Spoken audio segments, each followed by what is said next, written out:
Another Bengals moment with Mo Egger.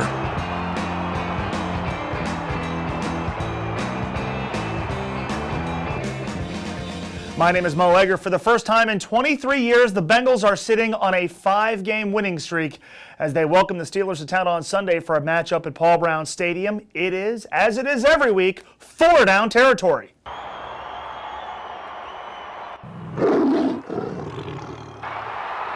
So the Bengals went to Nashville on Sunday and pulled out a 24-17 win over the Tennessee Titans. Winning streak now 5, the record now 6-2. Sunday's game was emblematic of the season so far. They farted around in the first half, really didn't deliver any knockout blows, but despite trailing by 10 points at halftime and even midway through the third quarter, you had a confidence, and maybe that permeates from the coaching staff down to the team, even to us fans, that they were going to figure out a way to win. I think one of the things this team has done, more so than any Bengals team in recent memory, is they have seized opportunities. Maybe they've gotten a lucky break. Maybe the other team did something to hand the game to them. Or maybe they created their own chances. But when they've been given opportunities this year, they've pounced. Third quarter on Sunday, A.J. Green draws a 45-yard pass interference call, and you got the sense at the time that was going to swing the game. It felt like a momentum shifter, and it was. Tennessee never recovered. Give this offense credit for a 13-play, 75-yard drive from the third quarter to the fourth, and then the defense in the fourth quarter. Carlos Dunlap, a couple of big sacks, and a big play by Nate Clemens. But everything seemed to ignite. This team seemed to wake up when A.J. Green drew that big 45-yard pass interference call. It was an opportunity. The Bengals jumped on it. They've done that in the first half of this season. Let's talk more about A.J. Green, who had 7 big catches for 83 yards against the Titans, including a huge grab on 3rd and 18 that helped set up the go-ahead score for Cincinnati. A.J.'s had a great rookie year, arguably the best rookie in pro football this season.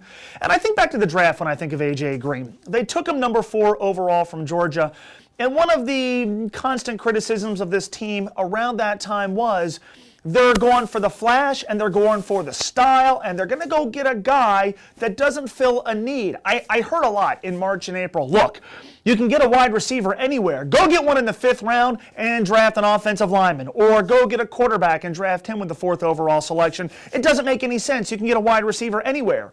I didn't believe it at the time, A, because when this team has drafted wide receivers late, since T.J. Hushmanzada in 2001, it hasn't worked out. And B, you need explosive playmakers. A.J. Green is that guy. There aren't many A.J. Greens walking around. They don't grow on trees. I didn't see many of them hanging around the draft. None were to be had in the 4th, 5th, and 6th rounds, at least for what this team needed. Let's give this team credit. It might now seem like, in hindsight, like an obvious pick, but for many, it wasn't. They got the guy they needed. He fits perfectly with what they're doing with Jay Gruden and Andy Dalton. It was a good selection. It's going to pay dividends for years. The lesson here, the next time there's an A.J. Green available and you have a need for a guy like that, ignore the criticisms and take him. The Bengals did this past April, and to their benefit.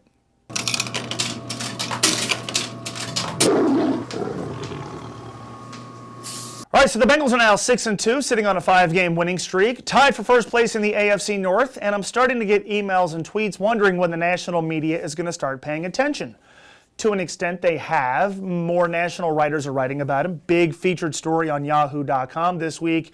Even the people on the bad pregame shows you see on Sunday are starting to talk more about the Bengals. And I get the inherent need. Every fan wants to hear the national guys talk about their team, regardless of sport. But these guys to this point in the season have so far toiled in anonymity. Good. It's working. These guys seem to be unimpressed with themselves, and I've talked about that a lot this year. Maybe they're unimpressed with themselves because it doesn't seem like anybody around the country's all that impressed with them either. I think the more that the ESPN microphone flags don't show up in this locker room, and the more you don't hear them talked about in all the national radio shows, and you don't see them in SI and things like that, that's a good thing. They can't buy into their own press if there isn't any. Winning speaks for itself. If this team continues to do so and they make the playoffs, they'll get plenty of coverage. Until then, I'm okay with nobody talking about it.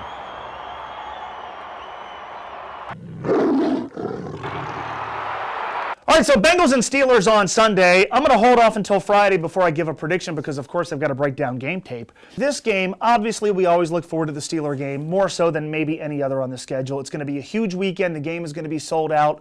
Let's take this weekend for what it is. A, it is a great barometer. Say what you want about the Pittsburgh Steelers. They are one of the standard setters in the NFL, even despite the loss on Sunday to the Baltimore Ravens. So it's a good measuring stick for this team. Let's see where they are in relation to a team that's consistently among the elite in the NFL. And let's enjoy this weekend. Look, we have spent months, years complaining about anything and everything with this franchise, from Mike Brown to the stadium deal to no GM, fan disaffection. All those things are always topics. This weekend is huge, and I'll extend it to Saturday. My UC Bearcats take on West Virginia on Saturday afternoon. My Bengals play the Steelers on Sunday afternoon. This is a big opportunity for both.